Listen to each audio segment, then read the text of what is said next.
Un problème d'arithmétique très difficile. Daniel 8, verset 14 nous dit, et il me dit, 2300 soirs et matins, puis le sanctuaire sera purifié. Nous avons entendu beaucoup d'histoires concernant la deuxième venue de Jésus avec des signes puisés dans la Bible pour prouver qu'elle est proche. Combien parmi vous aiment l'arithmétique à l'école? Oh, je vois que certains d'entre vous l'aiment, mais d'autres non. Mais laissez-moi vous dire qu'il est très important de connaître l'arithmétique. William Miller aimait beaucoup l'arithmétique et il a même découvert des problèmes d'arithmétique dans la Bible. En réalité, il vit un problème d'arithmétique si grand et si difficile qu'il lui a fallu beaucoup de temps pour le résoudre. Personne d'autre ne l'avait résolu auparavant et la plupart des gens ne savaient pas qu'il figurait dans la Bible.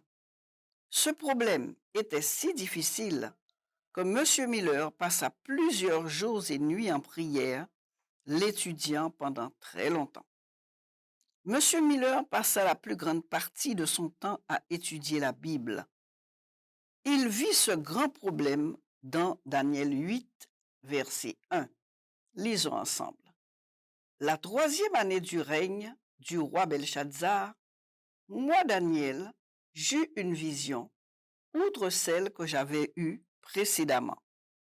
Ainsi, nous voyons que Daniel avait une vision de Dieu qui ressemblait un peu au rêve du roi Nebuchadnezzar. Puis Daniel entendit quelqu'un lui parler dans la vision.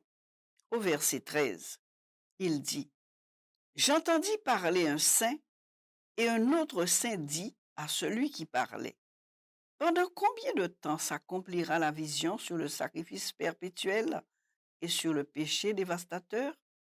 Jusqu'à quand le sanctuaire et l'armée seront-ils foulés? » Aujourd'hui, nous dirions, combien de temps passera-t-il avant que la vision s'accomplisse? Le verset 14 était celui qui intéressait spécialement M. Miller parce qu'il répondait à la question « Combien de temps ?» Et il me dit « 2300 soirs et matins, puis le sanctuaire sera purifié. » La Bible dit qu'après la vision, Daniel était anxieux d'en savoir la signification. Dans la vision, un homme se tenait debout devant Daniel.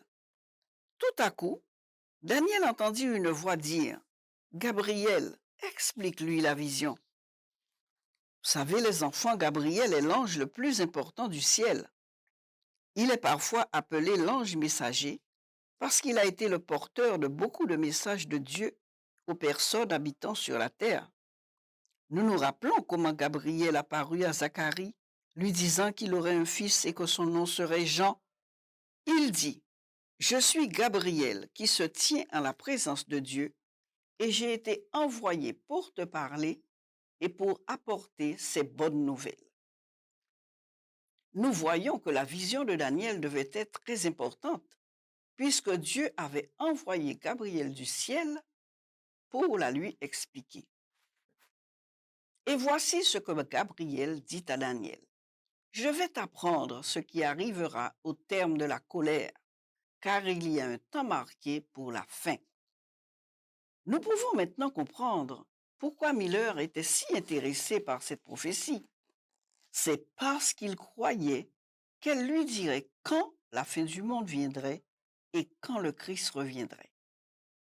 2300 soirs et matins, puis le sanctuaire sera purifié. Daniel 8, verset 14.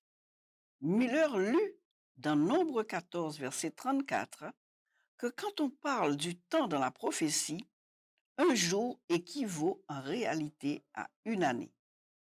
Donc, Miller croyait que les 2300 jours équivalaient à 2300 années et ensuite le sanctuaire serait purifié. Mais quel était ce sanctuaire qui devait être purifié? M. Miller croyait que cette terre était le sanctuaire qui devait être purifié du péché. Il pensait que la fin des 2300 années était le temps fixé pour le grand jugement où la terre serait purifiée du péché. Il pensait aussi que Jésus viendrait à ce moment-là pour prendre les bons au ciel. Apocalypse 14, verset 6, lisons ce qu'il nous est dit. Je vis un autre ange qui volait par le milieu du ciel, ayant un évangile éternel pour l'annoncer aux habitants de la terre, à toute nation, à toute tribu, à toute langue et à tout peuple. Il disait d'une voix forte, craignez Dieu et donnez-lui gloire, car l'heure de son jugement est venue, et adorez celui qui a fait le ciel et la terre, et la mer, et les sources d'eau. 2300 années constituent une longue période de temps, pensait Miller. Mais s'il pouvait tout simplement trouver le commencement des 2300 années, alors il pouvait savoir quand elles se termineraient, et ainsi il pourrait savoir quelle année ce grand jugement aurait lieu et quand Jésus reviendrait. Oh, que d'études et de prières de sa part! Il lui fallait savoir quand cela arriverait. M. Miller étudia la Bible et vit dans Esdras 7 que la prophétie des 2300 années avait pour point de départ l'année 457 avant Jésus-Christ. Il était alors content de savoir quand ces 2300 ans avaient débuté. Mais Daniel vit dans sa vision bien d'autres choses qui arriveraient avant la fin des 2300 années. C'est comme s'il regardait une grande image. Il fut montré à Daniel l'année exacte du baptême de Jésus et du commencement de son œuvre d'enseignement et de guérison. C'était l'année 27 de notre ère. Daniel vit ensuite Jésus suspendu sur la croix, ainsi que l'année où cela devait arriver, c'est-à-dire l'année 31 après Jésus-Christ. Nous commençons donc à voir maintenant pourquoi M. Miller avait tant à étudier pour calculer toutes ces dates et tout ce qui arriverait chaque fois. Daniel vit une autre image. Je pense que nous nous rappelons encore l'histoire biblique concernant les Juifs qui persécutaient les chrétiens et comment ils lapidèrent à mort Étienne parce qu'il prêchait Jésus. Saul aussi était présent et il persécutait également les chrétiens. Mais après cette date, Saul apprit à aimer Jésus. Il changea son nom en celui de Paul et devint un grand missionnaire, enseignant partout le nom de Jésus aux Juifs et aux gentils. M. Miller continua à étudier, à prier et à faire des calculs avec son papier et son crayon, jusqu'au moment où il crut qu'il avait la réponse exacte au grand problème d'arithmétique.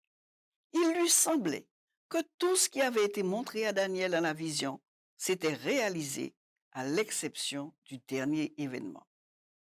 Le soleil s'était déjà obscurci. La lune était devenue rouge comme du sang en 1780.